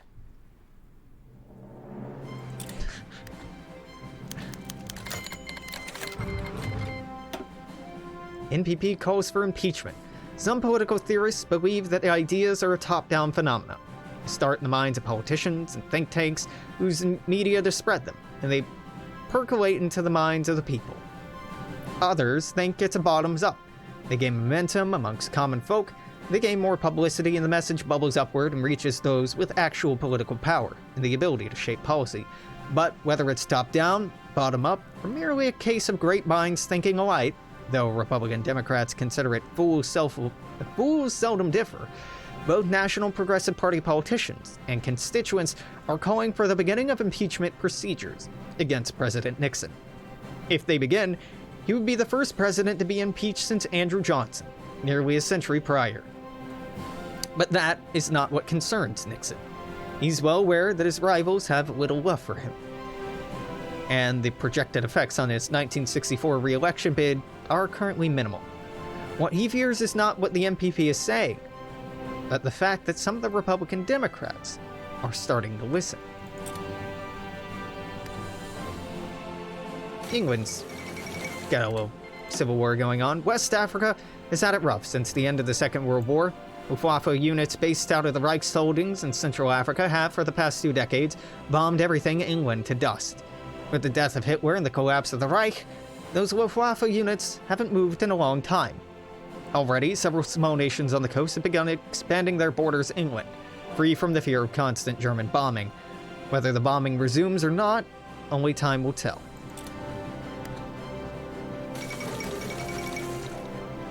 The Warsaw Uprising. While the general government in Poland has always been quiet, this has seemingly been little more than a thin veneer, desperately kept on by Germans in face of growing unrest. This became evident when, not even weeks after the beginning of the German Civil War, the Polish Home Army, or the AK, has finally begun a general uprising that easily toppled the weak general government and its leader, Hans Frank. With a free Poland on the very border of the Reich, the future seems unclear for how well the rest of the German sphere will weather the storm. Surrounded by the Reich on all borders besides the southern front, where it's become scant access to a rapidly collapsing neighbor in Hungary. One can only guess at the reborn state's future. Aye, good luck, Poland. English Civil War begins. Today, shots have rung out across England that herald something far worse than the London uprisings in the 50s. For the second time in history, England is in a state of civil war. Her Majesty's most loyal resistance, an organization containing the full spectrum of English political outsiders from communists to a handful of more independently minded fascists, have declared a revolt against the collaborationist government of Prime Minister-elect Douglas Home. Speaking from Her Majesty's most loyal resistance's headquarters, its leader, former General Claude Auchinleck, outside famed communist rebel Bill Alexander, and resistance fighter David Sterling have declared that England will be a free nation, or they will die trying.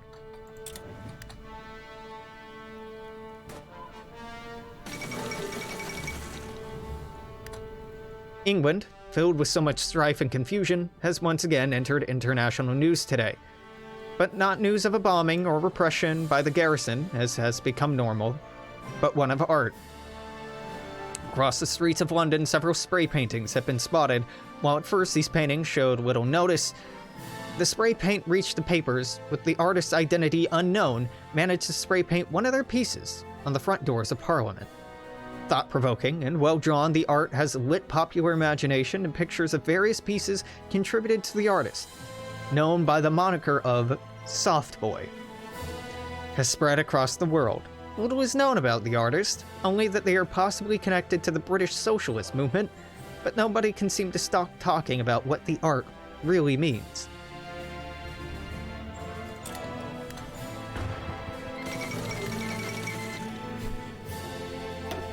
What, did you want more wars? More wars, you say? You got it. We can do more wars. Yeah, they just kind of keep stacking on. The formation of the Africa Shield. With Germany still consumed by the chaos of civil war, and many of its territories plagued with conflicts of their own, German Africa has announced today its intention to weather the terrible storm. Whilst 3 German African colonies previously enacted cordial yet basic relations with one another, a joint declaration from Siegfried Müller, Wolfgang Scheck, and Hans Huttig have announced the creation of the Africa Shield. Officially an alliance only defensive in purpose, in order to ensure stability within the colonies, many international observers have expressed concern about what alliance's true intentions are in Africa. While the OFN has condemned the immoral colonial alliance, many within the German sphere have praised Müller in particular for his dedication to protecting German interests and personnel across the continent. Soft boy, get it? Because lefties are weak. Haha, I am comedy. Yep, that's it. That's the joke. Haha. Should've just called him Soy Boy at that fucking point. Yeah, there's some wars going on over here. The Serbs rise up. With Germany engulfed in civil war, the winds of change haven't taken long to reach the Balkans. Reports, though sparse, indicate that former collaborators and partisans have formed a common front to push the German garrison out of the country. Shots and explosions have become a daily occurrence at Belgrade, as German crackdown attempts only seem to inflame the uprising further. Nevertheless, Hartwig von Ludwiger, Commander-in-Chief of the German garrison, has proclaimed everything necessary to restore calm and order shall be done by all means necessary. Still, with the garrison heavily outnumbered in a hostile and foreign land, observers predict that a rebel victory is just a matter of time.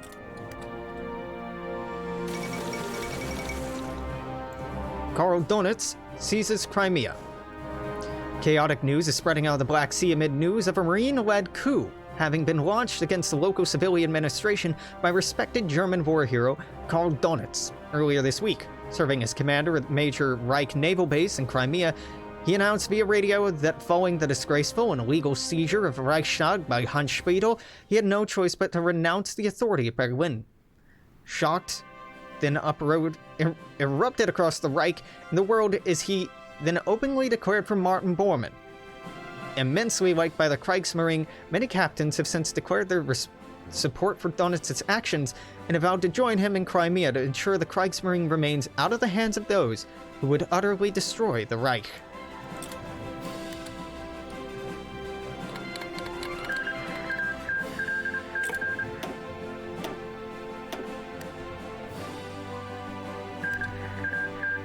Hey, Kingdom of England lost. Sweet.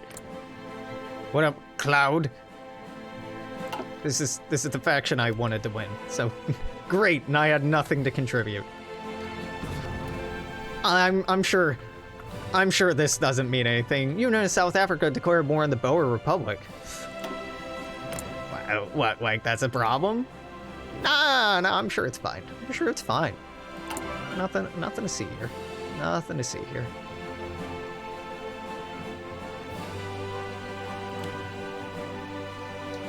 Nothing at all. Can I... Yeah, we'll decrease these, boost them back up. Make a high priority than that. Yeah. Could cancel these airplanes, Alex. Yeah, we could, but you know what? Let's not. Let's keep them going.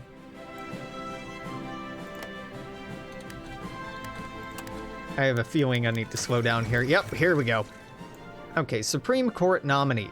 At the moment, the Supreme Court is very conservative. Many in both media and Congress are urging us to elect a nominee who would provide some ideological balance. Supreme Court is ostensibly supposed to be nonpartisan, kept away from petty day-to-day politics. On the other hand, very few things in America are nonpartisan when you get right down to it. Picking a nominee who fits our ideological outlook could ensure some real political victories down the line. Yet, on the other hand, it could draw the ire of those who aren't staunch members of our voting base. Which option should we go with, the liberal nominee or conservative one? Libs. The South Africa War. Violence erupted across South Africa today as the Boer Republic, angered at what they perceived as endless attacks on them by the South African government, formally declared its independence from the Republic of South Africa. Accompanying the declaration, Boer militias, carrying mostly German armaments, was spread out across the Orange Free State and numerous other parts of northwestern South Africa, coming into armed conflict with South African soldiers stationed in the area. As the conflict continues to escalate, it's currently unknown what exactly the German response will be, yet as observers report increasing militarization of the South African border by newly formed Africa Shield, many consider the German response to be self-evident.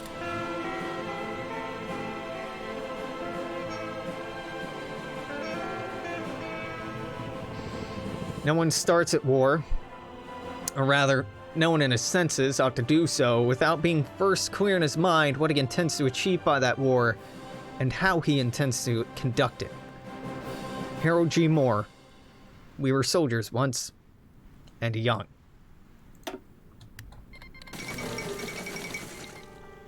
The end of the Reichskommissariat Norwegen. With the German Reich quickly becoming ever more consumed by chaos and warfare, the Nazi collapse has claimed its next victim. Speaking before the sorting this morning, Norwegian Prime Minister Gulbrand Lund announced that his newly empowered government had been informed of the immediate resignation of Reichskommissar Josef Terboven and the dissolution of the Norwegian garrison, effectively marking an end of German occupation of Norway. Yet whilst across the Reich attempt to escape from the war zones, it's been reported Terboven has instead flown back into Germany, along with the steady stream of Norwegian soldiers returning home to fight for their preferred side. While the details behind these developments are largely unknown, one thing is for certain: Norway is now a free nation once again.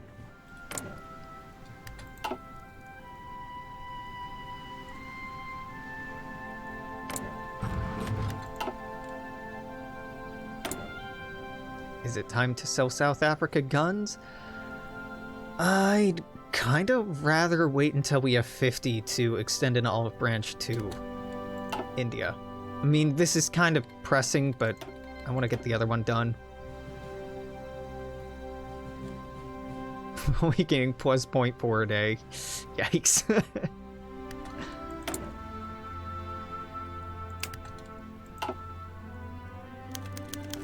More balanced court.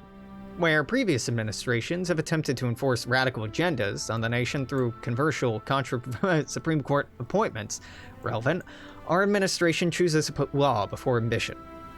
Most recent appointees to the courts have expressed their intent to uphold the truth, the whole truth and nothing but the truth, vowing to listen to reason and to make their judgments in a balanced and unbiased way.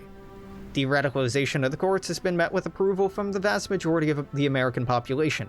While the fringe movements who benefited from the previous appointments may cry foul, those who are committed to continuing successes of American democracy have expressed renewed faith in the government, confident that we will restore fairness and true justice to the judicial branch, giving us 30 political power, which is enough to hand out loans in India, not at home.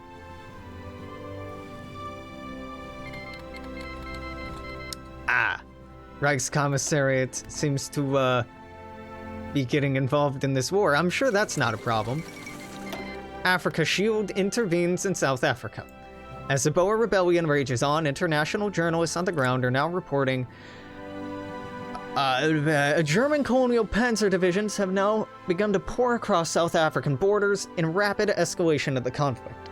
forces of the newly formed Africa should have already won several key victories, forcing already stretched thin South African soldiers into retreating south in disarray.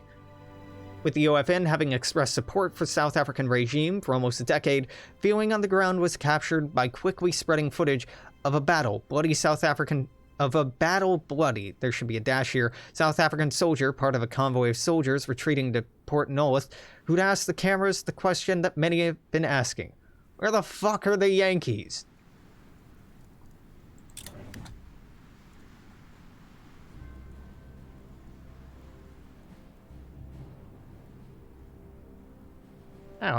They don't need our help. I'm sure they're doing fine. The African National Congress has declared independence and declared war on everyone involved. Honestly, I'd prefer to back them. Tombo, I'd back you if I could.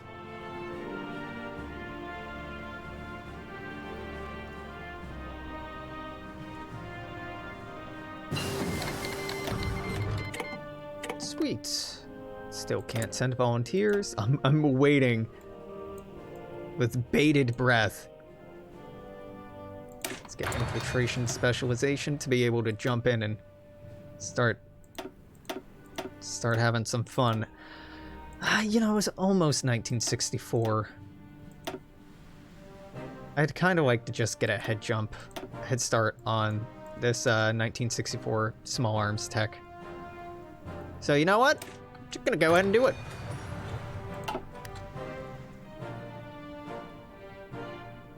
God knows I'm gonna need it. I'm definitely gonna need it.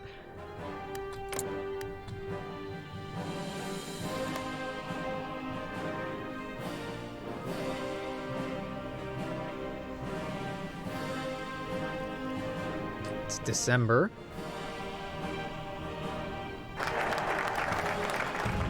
Finished the start of something beautiful. You'll love to see it. Now we can go on to the Forgotten Allies. The old Entente assumed the German people had learned love of peace in the Great War.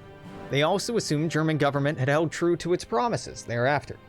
Moreover, they assumed the German army had no business prevailing against the combined forces of two world empires, and that they would fold in the Second World War as they had in the First.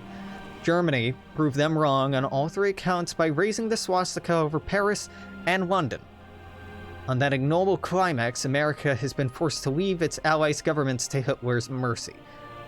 Operative word, says the CIA, governments. With an appropriately sized black budget, the Allies' restive peoples will be forgotten no longer. But the tech efficiency, yeah, it's fine. I don't want anything else. Nothing else is relevant as immediately. The Kingdom of Caucasus? As if the past weeks could not get any more maddening, an even stranger turn of events has emerged in the Caucasus. Josias, hereditary prince of Waldeck in Piedmont and reclusive Reichskommissar of Caucasian, has formally announced his already de facto severance of ties from the Greater German Reich. In a very public announcement transmitted through the Turkish consulate in Baku, even more bizarrely was the fact that the man went so far as to proclaim a kingdom of Caucasia, crowning himself King Josias I. The message would have been dismissed as an incredulous or elaborate hoax were it not accompanied by photographs of the coronation ceremony and an official regnal portrait of the new king. The world may have gone mad, but there's one thing everyone knows for certain. This man is the maddest of them all. Wow, damn, dude. I'd read the flavor text, but you know what? There's already enough of it. Alright, fuck it. Speed 5. The Shinano Files. This morning's issue of the San Francisco Chronicle featured a fairly prominent political cartoon, printed far larger than most others are, specifically one of President Nixon on his hands and knees, blubbering as he kisses the boots of a goblin-faced, buck-toothed Hirohito and dries them using a dirtied American flag. The caption below simply reads, the tricky dick kowtow. Word of Nixon's under-the-table negotiations with the Japanese after the IJN Shinano bombing has reached the public, and the hawks and the media are having a field day with it. While negotiations were indisputably legal, it nonetheless undermined Nixon's image as a devoted patriot who fought evils of fascism across both oceans.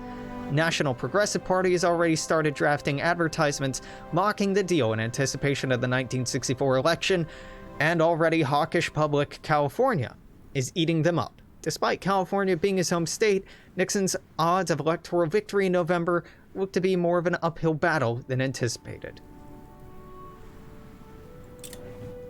Isn't that the guy who can get a cyborg eye or some shit? I have no idea what you're talking about, but that sounds rad as fuck. Also silly as hell, but I'm here for it. Smash the dominoes. The time has come for the grandest battle against fascism since the Second World War. The last stand against autocracy abroad and worldwide, a second crusade against the forces of evil that have forced the free people of the world underneath their autocratic jackboots. With one fell swoop, we will stop the Nazis from securing a new foothold in Africa. For if we do not, surely the brutal invasion of our South African partners will only be the beginning. If Africa falls, next falls India, then with the East secured, the Nazis will soon be in the Americas as well. At least, this is the sentiment that every American general with a foot in the White House door has loudly shouted, berated the Senate over, rallied their troops with, and harassed the media with, is seemingly every man who has ever held a gun has proclaimed the time for a final battle against the fascist menace. While many members of Republican-Democrat Party seem nervous over the situation, proposing some doubts that the domino theory is an immediate threat is proposed, or that entering war with overseas servants of the Reich can end in anything besides a greater conflict, it's most surprising that several members of the MPP have stepped across the Senate aisle to agree. Leftists in the MPP have questioned what, exactly, the RD-dominated military establishment proposes as any end goal in the conflict, what plan they may have to deal with Africa, even if there is some sort of victory, while the far right of the party has shown suspicious hesitance to do battle with the fascists. Regardless, however, the president seems dead set on intervention in the South African conflict, President Nixon seemingly hoping that a knockout punch on the Reich's commissioners will save his flagging administration and halt the impending impeachment vote. Hello, my darling. Goodbye, my darling. Hello, Kuruman. It's volunteer time, baby. I can only send one. How many planes can I send? 260 planes. All right.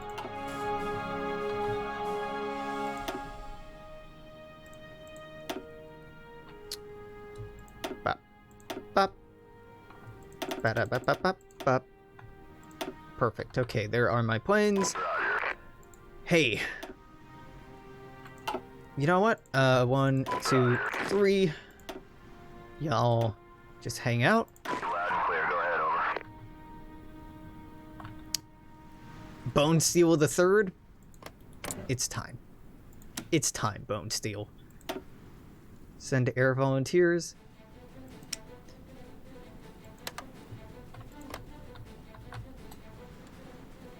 Decisions available. Send over guns. Oh, right. So we unlock a lot of decisions we can make in the South African War. Basically, the more we invest in it, and the longer the war goes on, the more our domestic situation, public discontent will grow. This is basically Vietnam War, kind of strategery here. Now, if I save up, I can implement the draft here, which would get rid of that petty army experience game penalty. But, you know, would it increase our recruitable population, but also would lower stability, war support, division recovery rate, division organization, changing service requirements to replace educational deferment with no draft exemptions. And these are options. They're pretty desperate options. We can send guns. I don't really want to right now, honestly. I'll save up for the save equipment decision, maybe. Because that should help them out pretty substantially, actually. But I really just want to finish up in India. We'll see. We'll see what happens here. All right. 8th Fighter Wing, you are set to air superiority and interception. We're going to... There you go. Been accepted, so you are going to...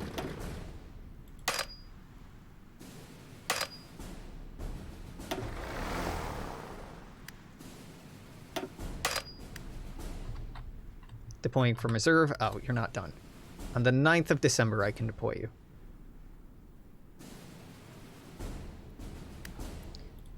There we go.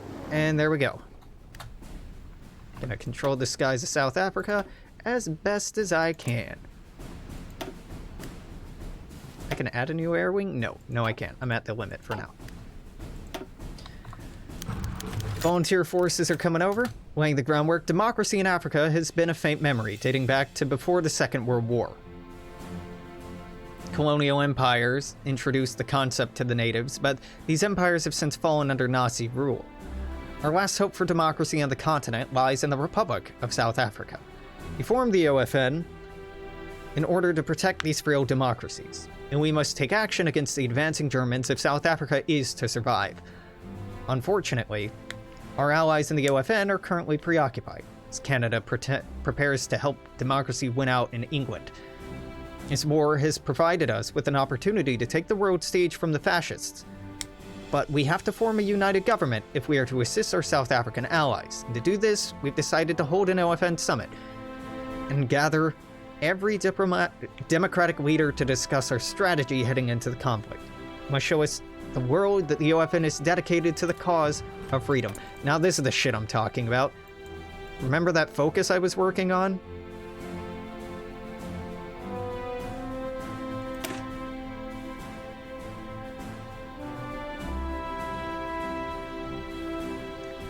It done been canceled.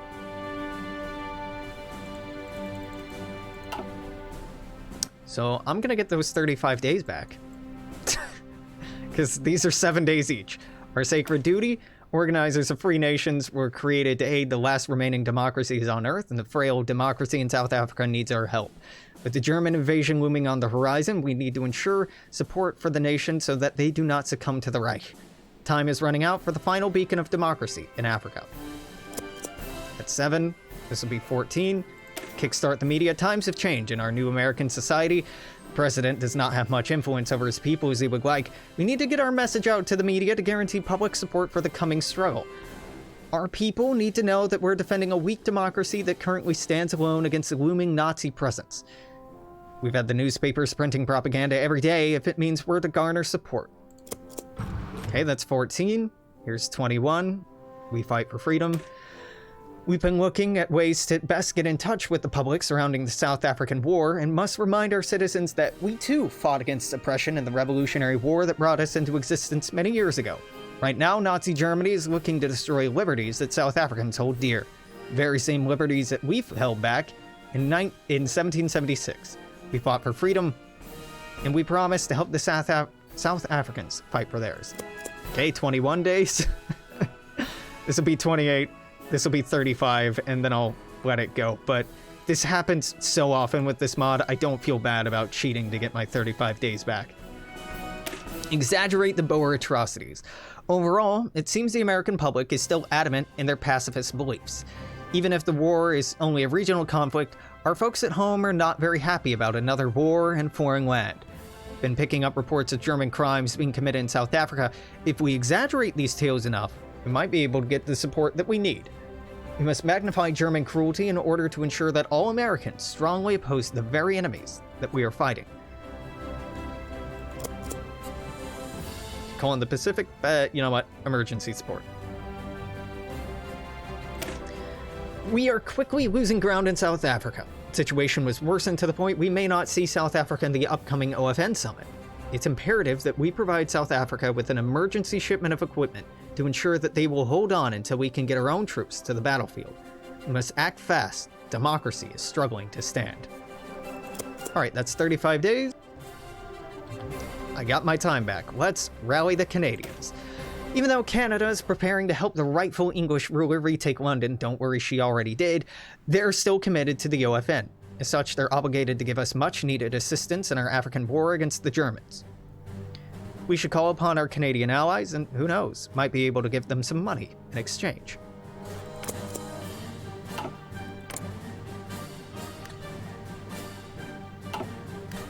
hello. Decisions available. Ah, yes. We now have, subsidized businesses in India. We'll ignore those top two for now. Let's expand ground operations? You know what? No. Let's just send over equipment.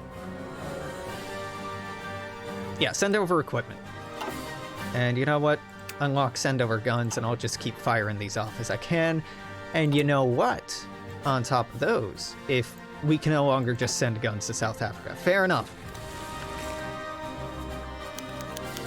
Reports on Boer atrocities cover the front pages.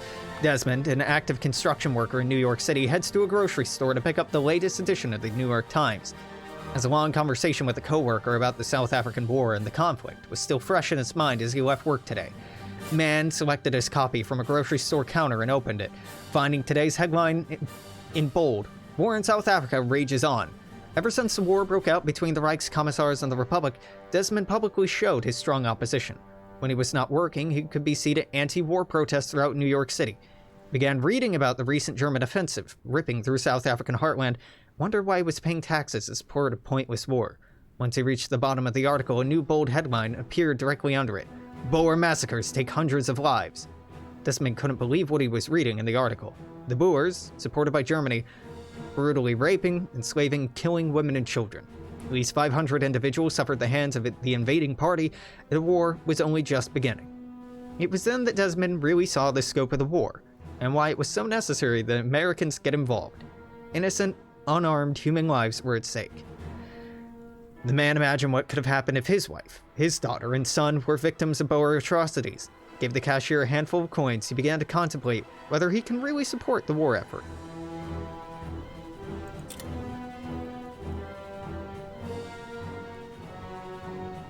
This is the 7 o'clock evening news. Tonight's top story: shocking images from the Nazi invasion of South Africa, the last democracy on the continent. In millions of households across America, the exact same story was being aired from every single radio and television station, as agreed in a high-level meeting between media executives and the Nixon administration. We face a desperate struggle, a struggle for the survival of freedom in the face of Nazi tyranny. The Americans must know that in the face of totalitarian aggression, there can be no compromise. A haggard Prime Minister Sir de Villiers-Graaff of South Africa made a desperate plea for international intervention.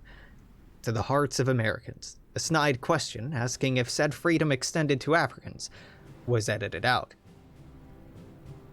By God, Walter, we can't sit this one out. We lost the last war, but for lack of trying, what did Shakespeare say? A coward dies 1,000 deaths. Assembled panelists all nod in agreement. Studio had been careful to vet everyone beforehand. There'd be no peaceniks on the airwaves today, tomorrow, and the day after.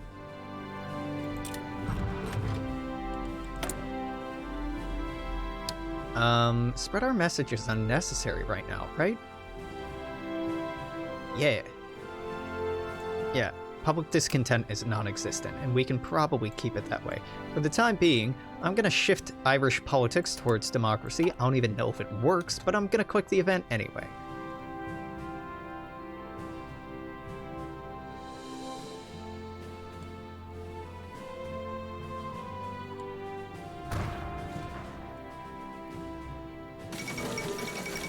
Launch of the San Marco A.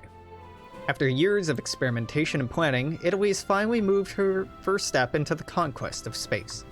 From San Marco platform, a jack-up barge owned by E&I and stationed off the Kenyan coast, the Italian spacecraft successfully took off and reached the ionosphere. Much to the celebration of Italian scientific and military personnel on the ground. While only containing a few probes to conduct experiments on long-range radio communication in the upper atmosphere, San Marco 1 was designed largely as a test for Italy's capabilities to launch spacecraft into orbit. Despite relatively small scientific importance of San Marco 1, especially when compared to the much more developed German, American, and Japanese space programs, the success of the endeavor was viewed as a major symbolic victory by Italy, which became the first non-superpower to successfully perform a space launch. Placeholder text 17 can't stop me if I can't read. Truth. Scotland asked to buy fighters. As part of their military modernization efforts, the Scotland government has reached out to Washington to request the sale of 50 American fighter craft to bolster their air force. They're willing to offer good money in return for any spare stock we can afford to part with, even some of our more outdated aircraft. While this would no doubt be more effective and profitable use for older craft than just sitting mothballed, some of our more conservative advisors suggest that we should retain all the craft we can get, or at least wait for a better offer. In addition, there's some worry that increasing sales of tech to European nations might unduly poke the German wolf. Ultimately, the decision lies with the president. No, we do it, we sell the guns. Who wants guns? Y'all sell it. Mussolini's still alive? Doesn't look like it. Carlos Scorza seems to be alive. I think Mussolini's hanging upside down somewhere near Milan. One could hope. Hell yeah, rally the Canadians. Call in the Pacific. Australia needs us as much as we need them for the war effort. Need to let the Australians know that we're watching their Pacific territories. They will want in on our little war. Ring up the Prime Minister and get him on our side as soon as possible. Can we delete the North Irish cringe from the map? Hopefully the Irish will deal with that on their own. I don't really get why they're separate, but they are. I can't imagine a separate, independent Irish state would break away from the United Kingdom and then be like, no. North Ireland doesn't want to join the rest of Ireland. There's no benefits to being independent, Ulster. What are you doing? But, yep. We'll just ignore that. Just continue to ignore it. The fall of Bloemfontein. Perhaps the Boers should have been prepared a little more for the civil war they started. It's now degenerated into a proxy war for African supremacy between the Africa Shield and the OFN. Situated very close to the initial front lines of the war, Bloemfontein, capital of the newly established Boer Republic, had little time to prepare. Despite the efforts of the garrison commander, lack of manpower and materiel due to poor industrial development in the region meant only makeshift defenses, mainly a few prefabricated bunkers, trenches, and anti-aircraft batteries scattered throughout the outskirts, could be erected in time for South African offensive. Despite a fierce resistance, city garrison couldn't repel the attackers and was soon forced to retreat inwards. Emergency barricades were built by auxiliaries, several buildings were booby-trapped or set on fire to slow down the foe, but in the end, it wasn't enough. After a brief last stand in the town hall, the officer in command of the city agreed to surrender terms offered by the Federation. Civilian irregulars were disarmed and allowed to return to their families, while others were taken prisoners. Even though the government evacuated the city long before the offensive began, due to safety reasons, the fall of Bloemfontein is still a hard blow to take for the Boer cause. Morale is falling all throughout the insurgent forces. Many have begun to question their German allies. If this is how the war is turning out to be, then it may not be long before peace returns. And yet, the war goes on. Let's contact some Jewish paramilitaries.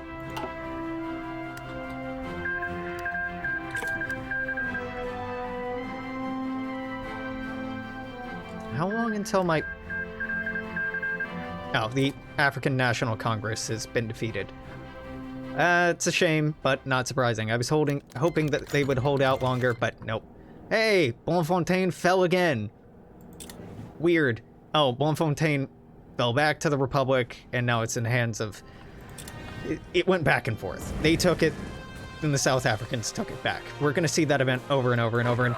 Hell yeah, America's here, baby!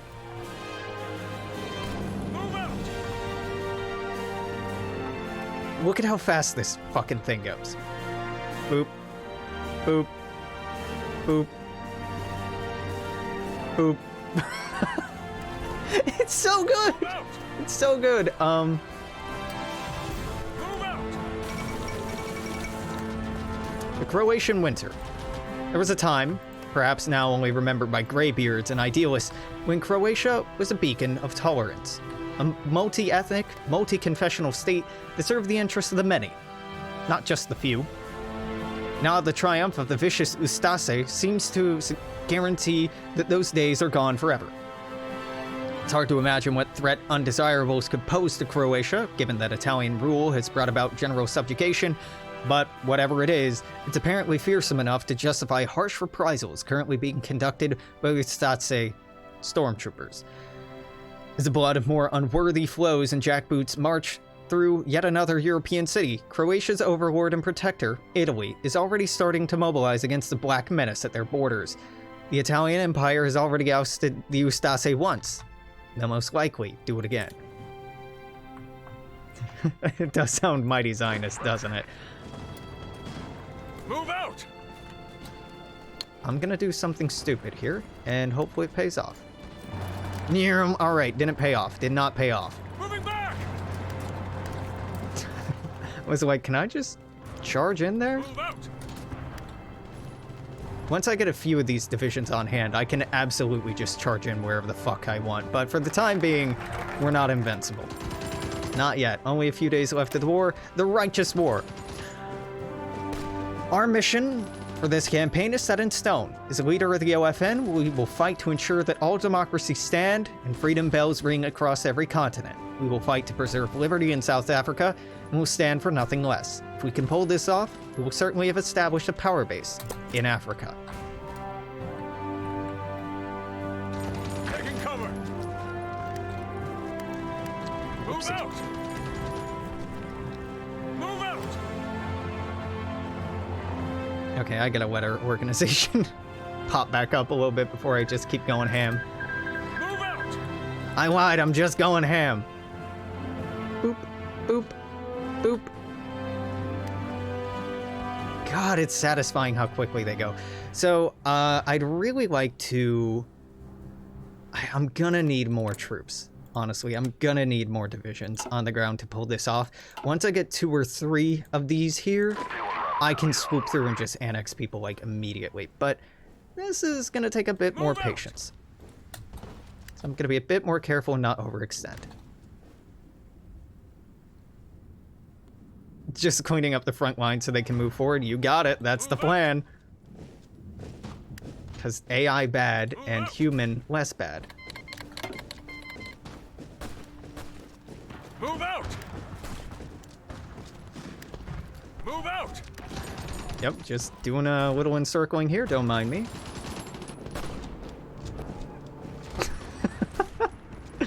Hey AI, what's it like to have a hard carry on your side? You're welcome. All right, there it is. That's the end of the year. Wow, that was 2 hours. Holy shit, do I have another at least 2 hours in me to go through another year? I think I do. I'm gonna put in a cut here. If you're watching on YouTube, this is obviously it for today, but there will be more up tomorrow, presumably. Until then, I'm gonna say toodaloo. Take care. I will see you then. Bye-bye.